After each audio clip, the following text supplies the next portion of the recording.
This is the Vent Time with Connie podcast, where we discuss topics that can be controversial or uncontroversial. Topics range from family, faith, lifestyle, you name it. No topic is off limits. New episodes released every Tuesday and Friday. All right, sit back and relax. Here is your host of the show, Connie.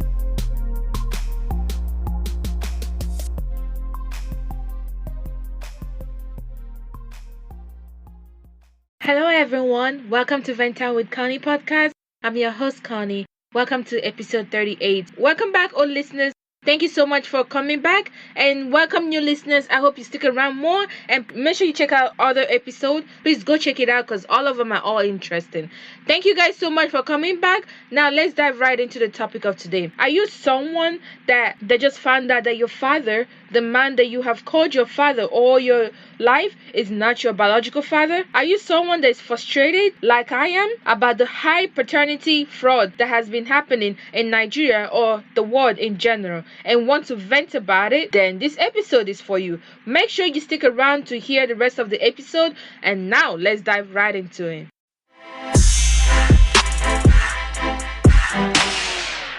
Okay guys, welcome to episode 38. So today's episode, I'll be talking about something really important. I know by the title, you're probably laughing, what this guy is about to talk about. It's not, I just wanted to add a little humor to the topic because it's a little, very serious topic. And I just want to add a little bit of humor because we all need laughter in our life, Laughter is good for the soul. Sometimes we need to laugh it out, because life is too short to be always being upset. So today's episode, I'll be talking about this story that I found out on Instagram. This story actually came from Chifobi's Instagram. Chifobi is a comedian. He's a comedian that turned into an artist. He sings also. So he have this Instagram live on every Sundays, 4 p.m. Eastern time. The title of that Instagram live is Keeping a Secret with Chifobi. This is where several callers from all parts of the world will call and share a secret with him and also with us that is listening. And they don't say their name. We don't know who they are. They just share the secret that they probably will never share with anyone.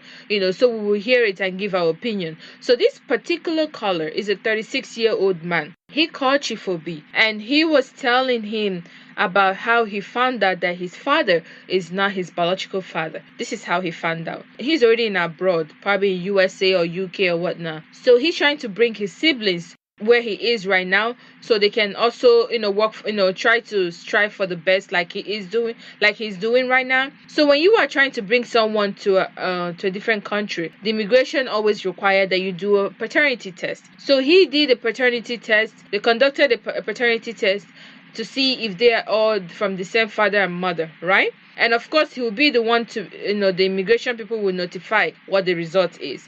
So he was notified and he found out that his father is not his father. So now he's very depressed and he's already, you can tell by the tone of his voice that this man is emotionally drained and devastated.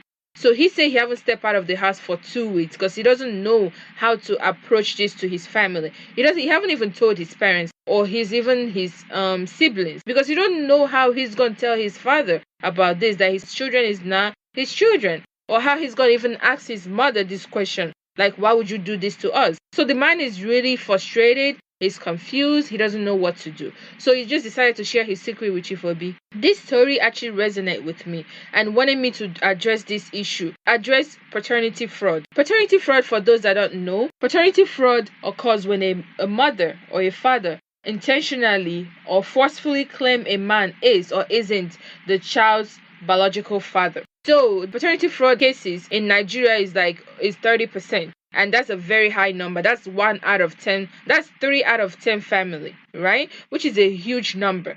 And this number only came from those that actually went to paternity testing, like DNA testing.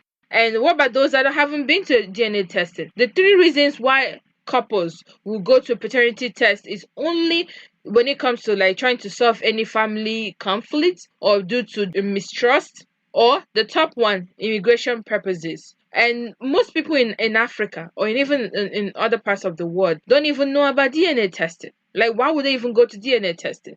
They don't know about that. So how would they go? So these are the 30% only came from those that actually went to testing. Imagine how high the number might be if a lot of people went to go test. This is a very serious issue that has been happening in Nigeria that needed a lot of attention. I wanted to talk about this thing because this is a very big deal. No man or no children wants to be in this type of situation. And what are some of the reasons why a woman will want to commit this paternity fraud, especially in Nigeria or in Africa? The top one will be societal pressure. Us women, we are raised, as a young girl, you are always raised in a preparation for marriage. Why the men are raised to just do whatever they want to do because the woman will always cover them up, right? Because their mother covered them up or their sisters, and then when they get married, their wife covered them up, right? That's just how it is. That's just the truth. Let's be honest here. So the women are raised to be wives, right? So when you get to a certain age, everybody's already pressuring you about marriage. Then you finally find a husband. Thank God you find a husband and you get married. Now, the next pressure is about having children, about having a child at least within first year of your marriage or second year. By the third year, they're already looking at you like a barren woman. And no woman wants to be called that. So for a woman that just got married and after a year passed, 2 years passed, 3 years passed, there's no children in sight, right? She probably at this point started trying all these native herbs that people have been recommending to her, and then she eventually go to fertility doctor and they do all this bunch of tests on her, and then of course the doctor will want probably find that there's nothing wrong with her, right? And the doctor will recommend that she bring in her husband to also check there's nothing wrong with him before they recommend something they can do, right? And if the woman go to the husband to ask him to come to the fertility doctor, he probably will refuse because of what? Lack of transparency in marriage. Most marriages lack transparency. Transparency is when you are open to each other, when you are honest with each other about your feelings.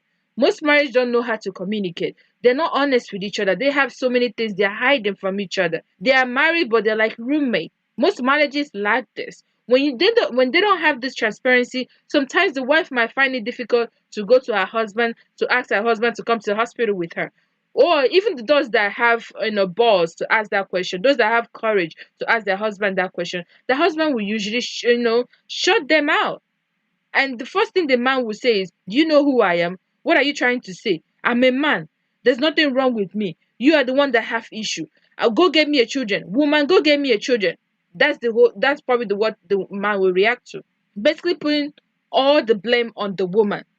Everybody's blaming the woman, both her fellow woman, her own husband, her family, her in-laws. Everybody is blaming her.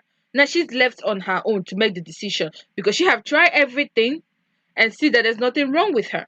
So some people might resort to going outside and finding other people to get them pregnant so they can sustain their marriage or make their husband happy and make everybody else happy, right? When you go out there and get someone else to get you pregnant, you better not just have a girl, because by the time you have one or two girls, now they're gonna be asking for a male child, and then you're gonna keep trying so you can get a male child. That's another issue too. And nobody wants to be in this situation. Now, let me make this clear. I am not trying to make excuses for anyone stepping out of their marriage to get pregnant by another man. I do not encourage that. I do not condone that. So I just want to make that clear. I'm just stating some of the societal pressure. Okay? Hey there, if you haven't heard about Anchor, it's the easiest way to make a podcast. Let me explain. It's free. Duh, that's why I'm using it. There's a creation tools that allow you to record and edit your podcast right from your phone or computer. Anchor will distribute your podcast for you so it can be heard on Spotify, Apple Podcasts, and many more. You can make money from your podcast with no minimum listenership. It's everything you need to make a podcast in one place. Now, take out your phone, download the Anchor app, or go to your computer and type in this anchor.fm to get started. Let me repeat that. Download the app, Anchor app, or you go to the computer and search for anchor.fm to get started. Let's do this.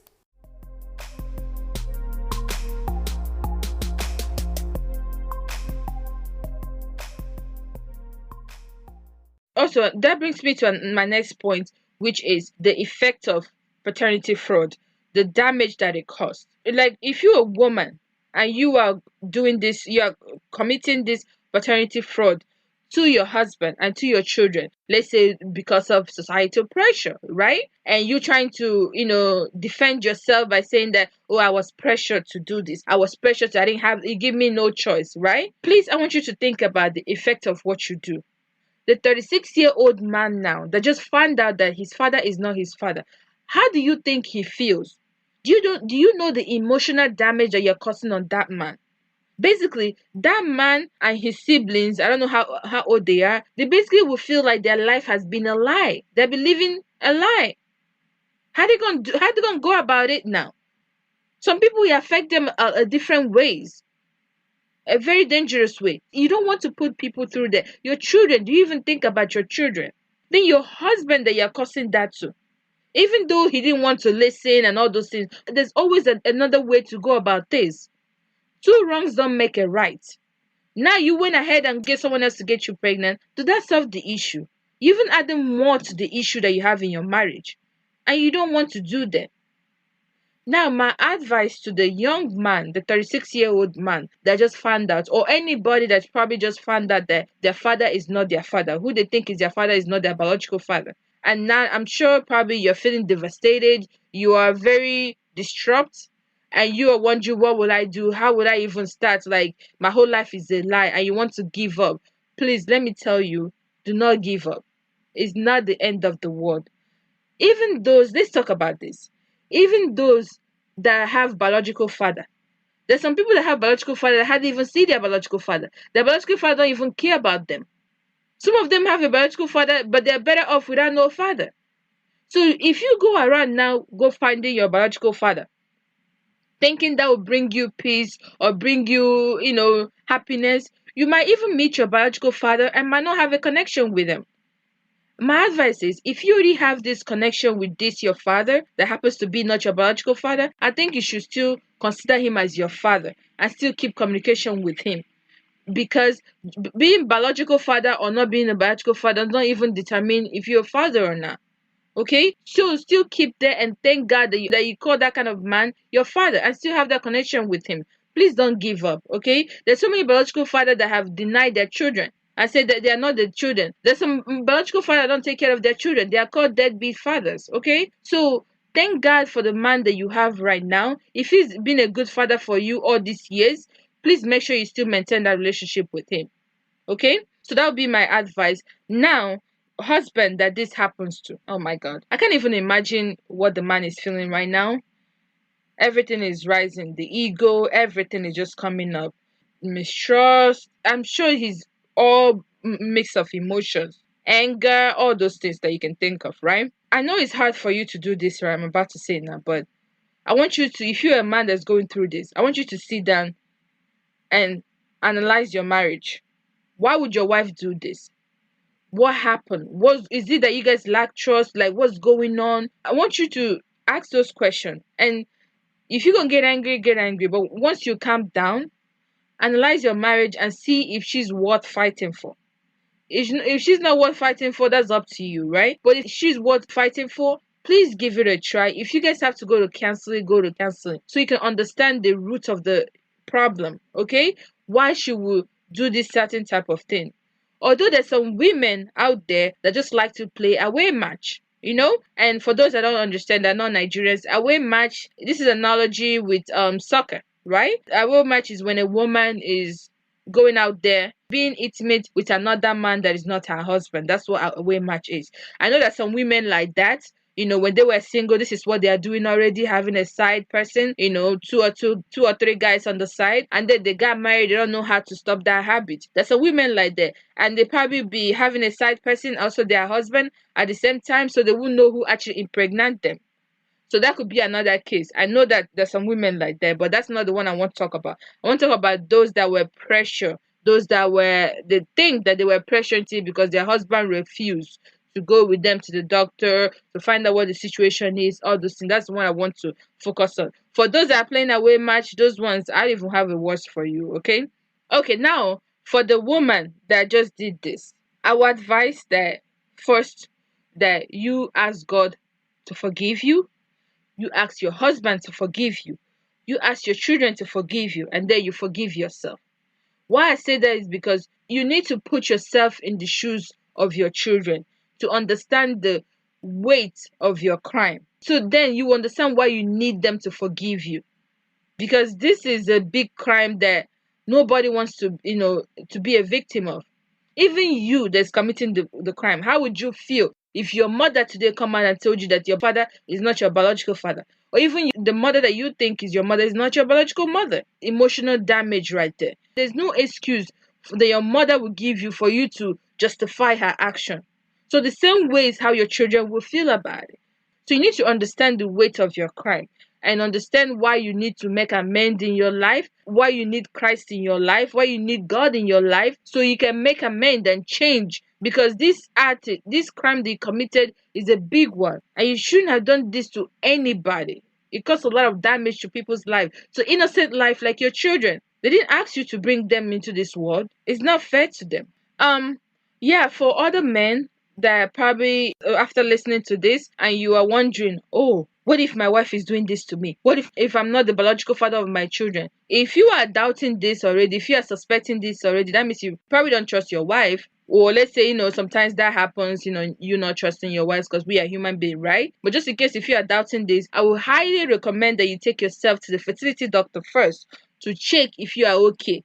Okay? If you find out that you're not okay to begin with, then you should sit down with your wife and ask her who is the daddy. Okay? Then you guys will go from there. Then if you find out that you're okay, you need to also talk to your wife because you already have that mistrust with her. You need to talk to her. You guys need to be transparent with each other and talk about your concern, your problems, all those things, so you guys can fix the problem and fix the foundation in your marriage. Okay, so that's what I want to talk to you guys about. I want to know, do you guys like this episode? Do you guys like me reacting to trending topics? If you do, please let me know. Always send email to ventamwithconnie@yahoo.com so I will know, so I can bring content like this more often. Okay, thank you guys, and please don't forget to subscribe to wherever you're listening from, and I'll talk to you guys more next week. Bye.